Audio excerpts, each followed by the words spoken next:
this award is, which it says it's really the blank Dominique Award for networking. It's going to a super networker. He's also a super networker, and he's an AIDS, social and behavioral science pioneer.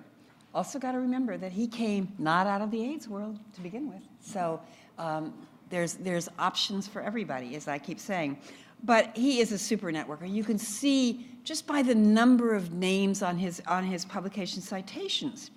And then, of course, in 1991, and later after that, he pulled together a lot of disparate bits and pieces of the AIDS researchers in San Francisco at UCSF into one big, large, and really quite digestible unit, which demonstrates not only is he a networker, but he's a superb diplomat, that he managed to do that. And he did it, and then he did it so solidly that he left knowing that that CAPS and the AIDS people at UCSF would stay together, even though somebody earlier said they're a little isolated. But still, there is a solid there for UCSF. And now there is a solid there at UCLA, where he's even broadened his reach into global health, not just HIV in this country. As a former Fed, what I did was I looked at Reporter, which is the keyword searchable database of everything funded at the NIH since 1985. It didn't quite go tilt when I put in Tom Coates, but damn near. Also, because there's a Tom D. Coates as well as a Thomas J. Coates. So anyway, this one, 91 years of NIH funding, and he's not, you can tell he's not 91. 91 years of NIH funding since 1985. The networking also shines through there. The cooperative agreements he's been the PI on, the center grants that he has chaired, the money that he's brought to both those institutes since he started working here, just phenomenal. And of course, the people that he's trained and the people that he's encouraged and cheer-led on. No wonder this group decided to thank him for his connections and to encourage him to keep it up, not just in AIDS, but in his role as the director of the UCLA Center for World Health, and on the board of Global Health, and on the Institute of Medicine, and you know, there's 2 paragraphs on him in our program here. But what I think I'm going to do is shut up, sit down, say he's not a fossil, and then we'll ask him to give him the award, and then ask him to tell us what we all need to do next. So this is the award. It is a really lovely, heavy thing that the cat is not going to knock off the bookcase. Congratulations, Dr. Coates. Thank you. Yay!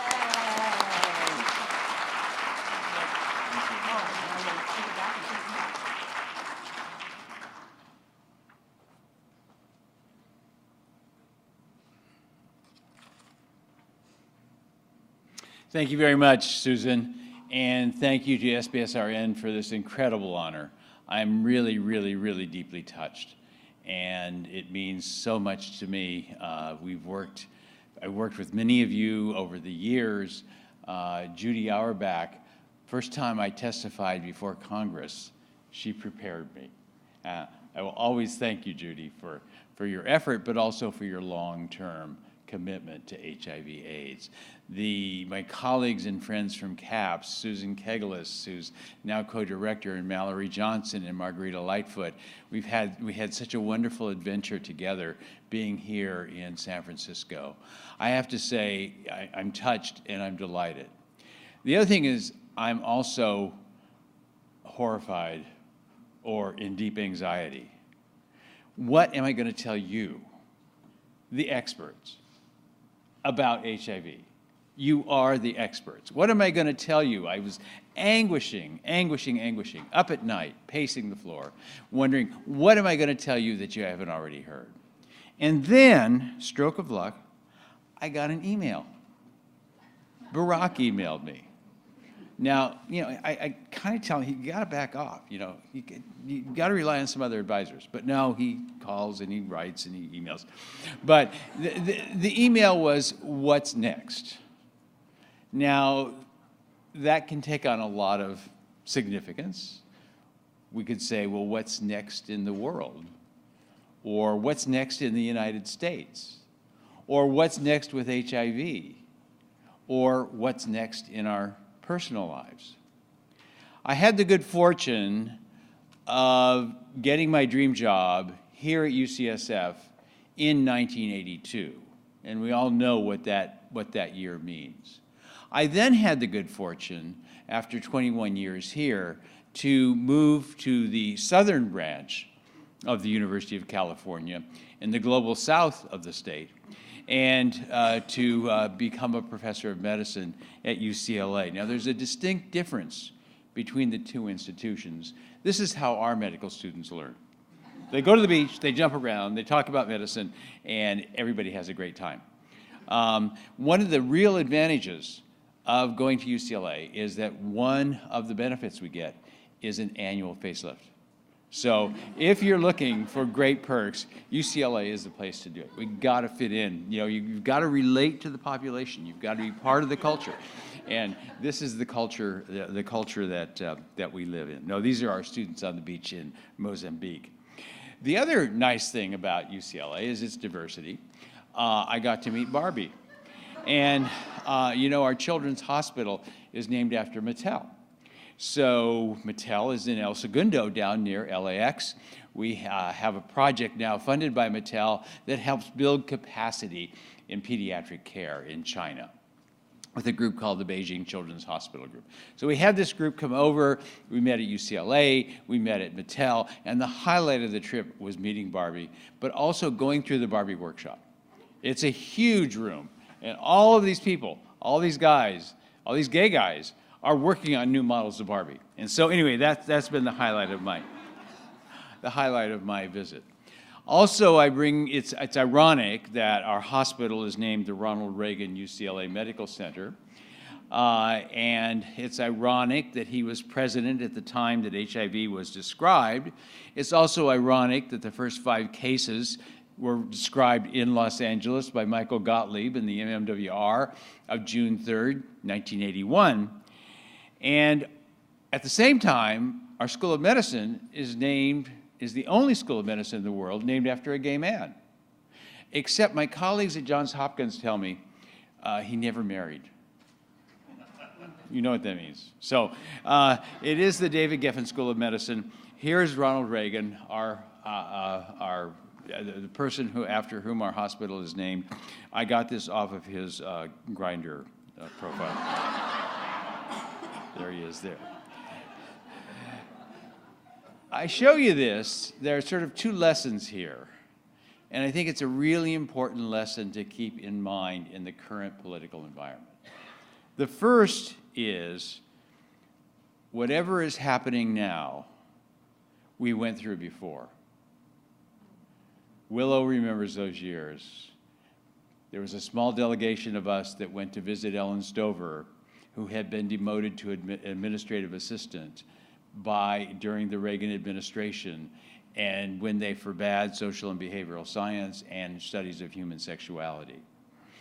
We got a whole program going, and I remember, Willow, you coined the term, we have to euphemize the language, and that's exactly what we did, and we ended up getting a lot done. Also, it's important to remember that things do change. Here's Ronald Reagan advertising cigarettes. The first Surgeon General's report on tobacco and health came out in 1955. And look where we are now. We've made great progress in the United States. We've got a lot of progress to make in other parts of the world. And much of the movement in this epidemic is the result of heroes and heroines and important people. This is Elizabeth Taylor. She's the one who forced Ronald Reagan to have an AmFAR event in the White House in 1987. And that's when he finally said the word. I had the good fortune last night, I would have come sooner, but we held an event with the Elizabeth Taylor AIDS Foundation, which has been revivified. I met her grandson, who's just remarkable, and he's one of the directors of the Elizabeth Taylor Trust. And it's people like her, and there are a lot of people like her. You think of Magic Johnson, you think of Elton John, you think of you think of Bono, you think of people who really moved the needle and used their celebrity in a very deliberate way to make important changes. And in the meantime, we had people inside the government. We've had incredible civil servants, incredible people at the NIH, the people here who have made just an incredible difference. Willow and Ellen Stover, who we would like to remember, and Susan Newcomer and others, and people who are continuing to make a difference. Tony Fauci, who's been at the NIH, I think, since the beginning of its creation. No, I say that. That's not. Tony has been amazing, and he has led the fight against HIV. And one of the things that I can honestly say as an American is this is one thing I'm really proud of. The NIH and the U.S. government response to HIV/AIDS has been nothing short of remarkable. And that's due to the fact, the science that's done, the good work that's done, and our commitment of key people who really move this thing forward. Now, what's next can also take on some personal dimensions. I've been 36 years at the University of California. That's half my life. And, oh, you're going to say, oh, that's only that's 3/4 of your life. No, it's half my life. And before that, 3 years at Hopkins, and before that, 2 years at Stanford. And it's been a remarkable personal journey, too. So I'd like to just take a few minutes to share with you my own personal journey. And I think what personally gave me passion for HIV. So 1940 was a bad year in some respects. It's the year World War II started. We got involved in World War II. But it's also the year that my parents got married. And I thank them for everything they gave me. Now, my mother was the first to have a satellite dish installed.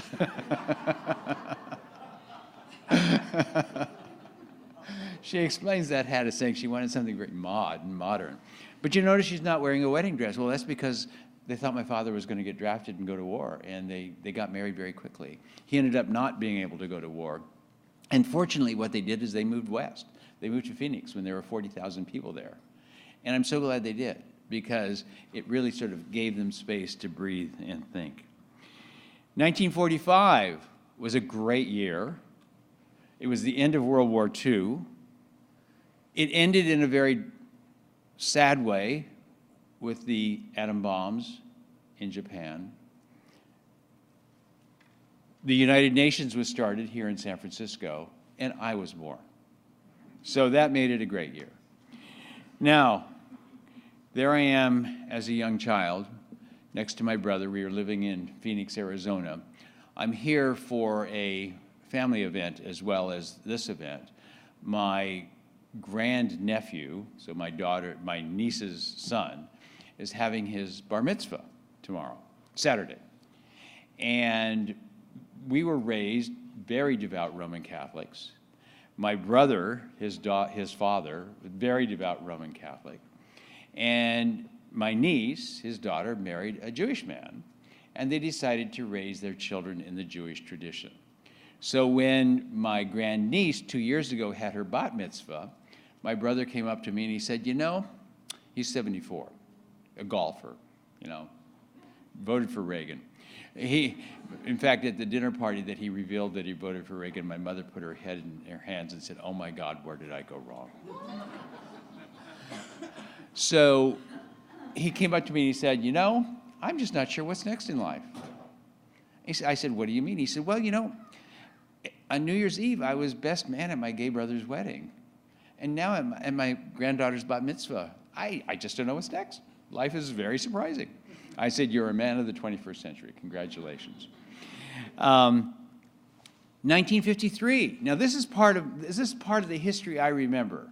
And it's an important part of my history. Brown versus the Board of Education of Topeka. And it's hard. I was reading up on this again. I remember when it happened. But it's hard to imagine. There were at least 20 states in the South where segregation wasn't optional, it was mandatory. Where separate but equal was the rallying cry of the day. I had my dream trip. I took it to Cuba in January. And I was talking to some Cubans about race relations. And they said, you know, we have our racial difficulties here, and there are issues with color of skin, and so on and so forth.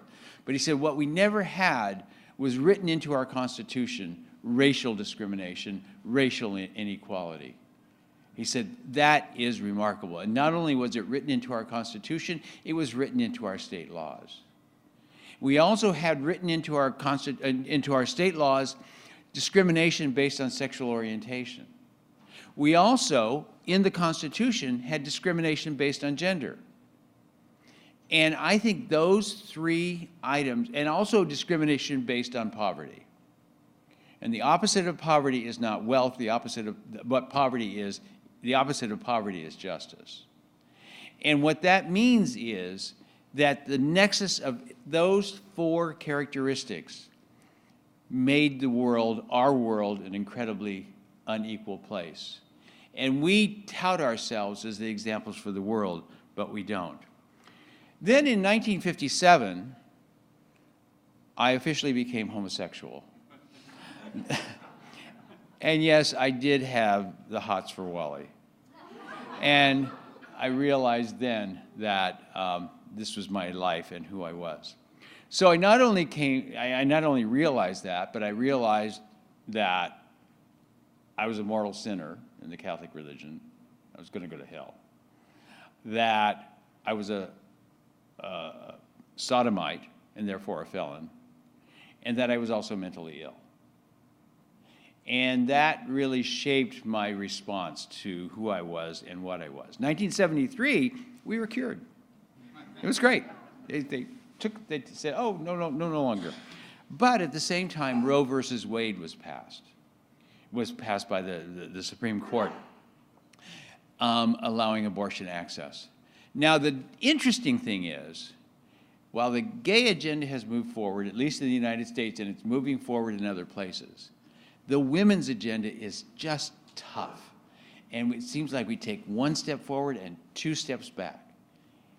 And the racial agenda is so tough, even tougher. And the poverty agenda is even tougher. And so the question is, what do we do about those? And then in the late 60s and then the late 70s, Martin Luther King was killed, as was Harvey Milk. Now, you'll recognize this man, Pope Francis. Also in my former life, I could have been a contender for his job. And I actually took vows of poverty, obedience, and chastity. And then what they did was they moved the theology school to Berkeley. And I found the bus to San Francisco. So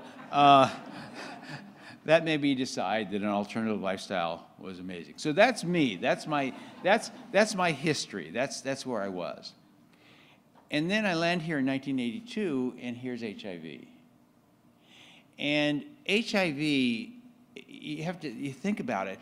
If somebody tried to create it, they couldn't have created a more clever virus. It eludes the immune system, so it's medically difficult to manage. As we just heard, cure is very, very difficult. We don't yet have a vaccine. But it touched every vulnerability of our society. We were not good, and we're still not good at talking about sex and preparing young people for sex. It affected people at the lowest end of the social structure, people who have the most difficulty and the most disadvantage already, based on gender, based on racial characteristics, based on age, based on poverty. And it affected the most disadvantaged countries of the world in an incredibly powerful way. And it's not like Ebola. You have Ebola, it shows up very quickly, and you die, and it burns out. This thing stays around. So one of the lessons that I get from all of that is that we need the younger generation more than ever, because it's not going anywhere soon. I was 10 years old in Phoenix, Arizona, and they lined us up at school and gave us the polio vaccine. Of course, they also lined us up at school and said, now there's Nevada, look toward Nevada, there's going to be an atom bomb going off. So they did all sorts of things. But look where we are with polio. We've almost got it eradicated. They're saying maybe 2020 we'll have polio eradicated. And that's with very effective vaccines. We're a long way from getting an effective vaccine. We've got a long way to go before this virus is eliminated and before its root causes are eliminated and dealt with. So I'd like to take us on a little journey. Let's think together. What has social and behavioral science accomplished in relation to HIV? What are some of the impediments to social and behavioral science accomplishments? And then, quoting our friend Barack, what's next? So let's start with what has been accomplished. Oh, I just threw that in for the hell of it.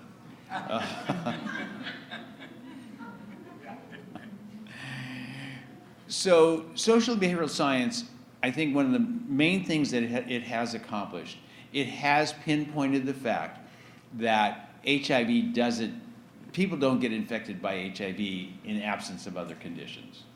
It's part of a cluster of conditions which give people vulnerability. HIV is not randomly distributed in the population, in any population. People with more vulnerabilities are going to be affected by HIV in greater ways, and providing treatment to them is going to be more difficult for a lot of different reasons. And so what it did was focus on the disparity issue, and I particularly like to focus on 4 areas: disempowered women, racial discrimination, poverty, and sexual orientation discrimination. I think those are 4 key areas. Also, we know that people who are brought up in relatively more disadvantaged households, particularly if there's abuse or other kinds of problems in the household, have a greater vulnerability to HIV. And social and behavioral science has been effective in pointing this out. So we kind of went through some phases. We went through a very early phase where we were describing behaviors. And then there was an epidemiological phase where we really identified the risk factors. And then we got to an intervention phase. And the intervention phase had a couple of components. And it's going to be one of the things I think that might have held us back longer than we might have. And now we're into a phase where, you know, I think 35 years ago, here we were in San Francisco, and we got into the 90s, and things were really desperate, and the treatments weren't working, and we were wondering, when is this going to end? And then 1996 came along, and highly active therapy came along. And then pre-exposure prophylaxis came along. And I remember one of the reactions in the social and behavioral science community was, oh my gosh, is there anything left for us to do? Well, there's more than ever left for us to do. Because any of these things require a lot of behavior and a lot of social structures, and even more than before. So the work is not ended, and it never will end until we get to that point of eradication, because even when we're trying to eradicate the disease sometime in the future, way beyond my lifetime, we're going to need social and behavioral science. So what are some of the impediments to social and behavioral science? Well, one, I think, and this is true in all science, I call it the dog pack phenomenon. And that is, all the doggies run together, and they go in one place, and things trend, and things have favor. And it gets very difficult, as we know, any of us who have been through study section, it gets very difficult to do something really innovative and creative because people say, I don't know. That's one impediment. I think a second impediment, and Judy will love me for this, is that we did adopt too early the sort of the cognitive social behavioral framework. And the cognitive social behavioral framework at the time, again, it's sort of hard for those of you in the room who are young to remember, at the time was sort of a counter movement to psychotherapy and Freudian analysis, which takes years and years and years and years and never quite ends. And the whole idea was, well, how quickly can you cure people by getting them in a small group and teaching them cognitive behavioral phenomena? And the shorter the better. And we soon learned that that doesn't work, that it wasn't powerful enough. I mean, some people got some benefit in some ways, but it wasn't going to be powerful enough to stem the tide of the epidemic. The other impediment that I see is that I think personally that our theories are a bit static. And while theories, say in immunology or virology, have evolved, we haven't evolved our social and behavioral science theories. And the truth of the matter, you know how this works. All of you who write grants, you know how this works. You got an idea. Oh, I need a theory. I'll grab a theory and I'll jam the two together and submit it through study section, because if I don't have that theory, it's not going to fly. But the theories, they're kind of patched on. They don't allow really good ideas to rise. And this is a township in Kailicha, next to the Cape Town airport. You've all been there. And does it really fit people's lives? Or if I think of the young hustlers on Hollywood Boulevard, or the transgenders on Hollywood Boulevard, do these things really help us understand their lives in full context so that we can figure out what to do about it? You know this phenomenon very carefully. We visited this woman during the Durban AIDS conference. A friend of mine is supporting her granddaughter to go to school. Here's a young woman, 21 years of age, wants to go to school, can't afford the bus. And this is the reality of people's lives. And what do we do about that? Empowering her, teaching her empowerment, it's not going to do the job if she doesn't have bus money, and she's already motivated.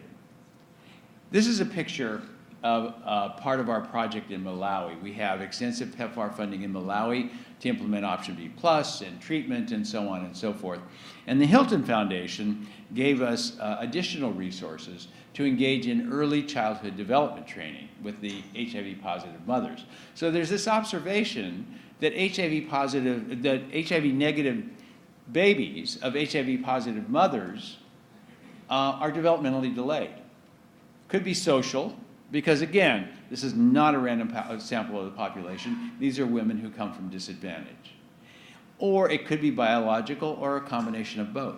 So what we decided to do was implement early childhood development training while the women are waiting for their clinic appointment. And the whole dynamic of the clinic changed.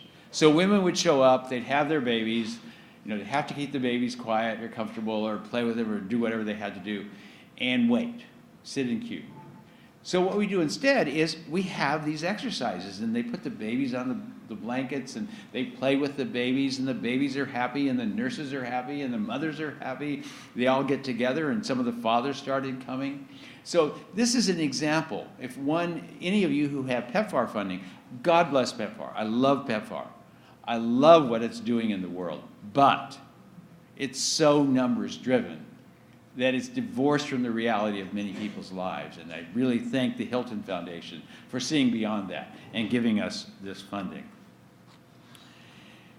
The other impediment that I wanted to speak to is something I don't know what to do anything about. In fact, I don't know what to do about any of these. I just want to point them out. I don't have the answers. But the other impediment is, of course, this is our living. And those of us who have been in it for a long time, those of us who are starting, this is how we make our living, doing research. And much of that is NIH supported. We have to write to what's being funded. And that might constrain our thinking. There's probably no way around that.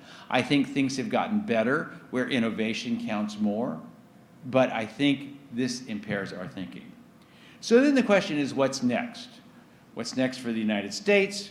What's next for HIV? What's next for me? Let's take a little journey.